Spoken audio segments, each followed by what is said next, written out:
Hello there. All right, this is a question from Helena. Helena says, "Hey Tabitha, hope you're doing well. I have a question regarding eating disorders and physical disabilities. I'm a 23-year-old teacher from Cape Town in South Africa. I have a mild form of cerebral palsy called right-sided hemiphagia. I think I pronounced that right, but I probably didn't. Basically, my right arm is shorter than my left and very stiff with low muscle tone. I have very little function in my right arm and it's always stuck in a rigid downwards position. My right leg is a bit weaker and also sometimes I have a mild limp. However, my disability, I've always been very active and engaged in physical activities. I've struggled with an eating disorder for 2.5 years now.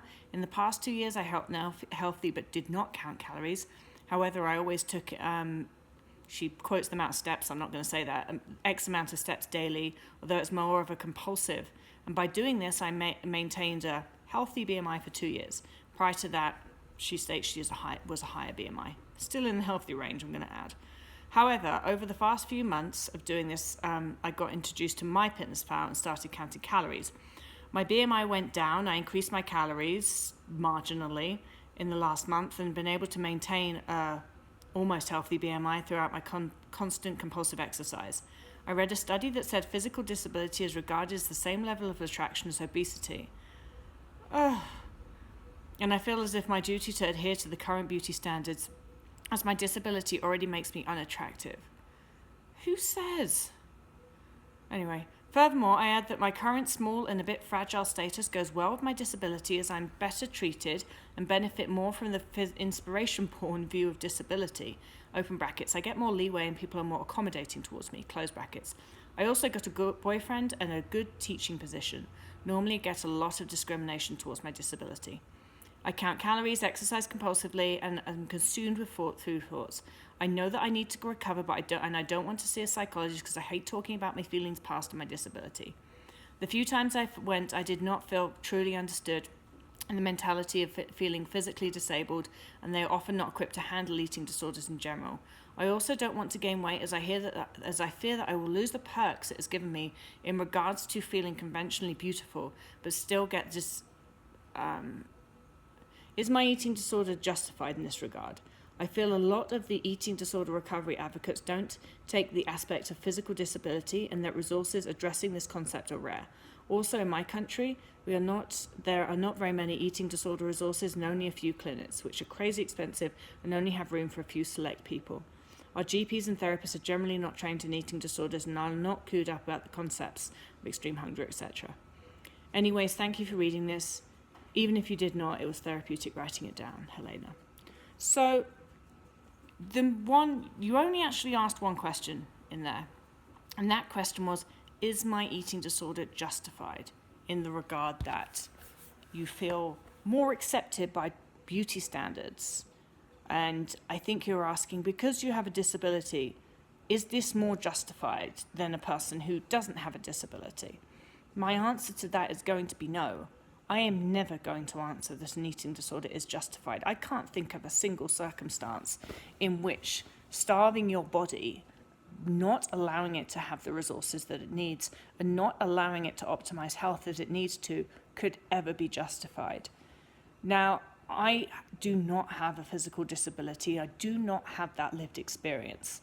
So I don't feel that I can completely answer this question.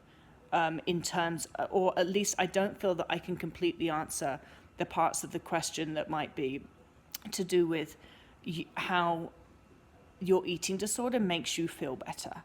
But what I can say from my own lived experience is that when you have an eating disorder, your brain will do anything to justify weight loss, and your brain will do anything to justify not eating enough food. And your brain will do anything to justify compulsive exercise. And so in that respect, I think our experiences are similar enough for me to say absolutely not. Your eating disorder is not justified because you have a disability. And it's also not justified because you have a disability for you to treat your body badly, which frankly, that's what you're doing if you're not giving it enough food. You are treating your body badly, and that's not fair. Your body deserves as much respect as anybody else's, and it deserves as much kindness, compassionateness, and food as anybody else's body does too. And I think that it's important that you start to believe that, so that you can start to have compassion for your body. You can't expect other people to treat you well if you can't treat yourself well. I learnt that the hard way. And that goes for all of this. I'm not just talking about like able-bodied, disabled-bodied. That goes for all of us. It starts with you. It starts with you giving your body the respect it deserves. I've worked with, at this point, a number of people with cerebral palsy and eating disorders. This comes up a lot, and other disabilities as well, not just cerebral palsy. The same thing comes up a lot, that it just feels like a more the same actual sort of question: is this justified because I have a disability, or because for whatever reason that person feels less than? No, because for a start, you're not less than at all. And you have to start believing that as well. I really wish that there were more resources out there for this on you. I wish that more people talked about disabilities and eating disorders, because this is such a common thread that pops into people's mind. When you have an eating disorder, your eating disorder brain will use anything to justify your eating disorder. So this really is another way that if you have a disability, your eating disorder brain is going to use your disability against you. I can promise you that. But I do think it should be talked about more, and I do think that more people with disabilities than are thought suffer from eating disorders, just for this very reason. So, Helena, thank you for writing. It's certainly brought this back into my focus, and I will try, and on the podcast and things like that, I will try and find some people with disabilities who have recovered from an eating disorder to talk about their lived experience, in the hope that that's going to bring this topic a little bit more to light. So thank you very much for writing. And best of luck to you. Please, please look after, respect, and feed your body.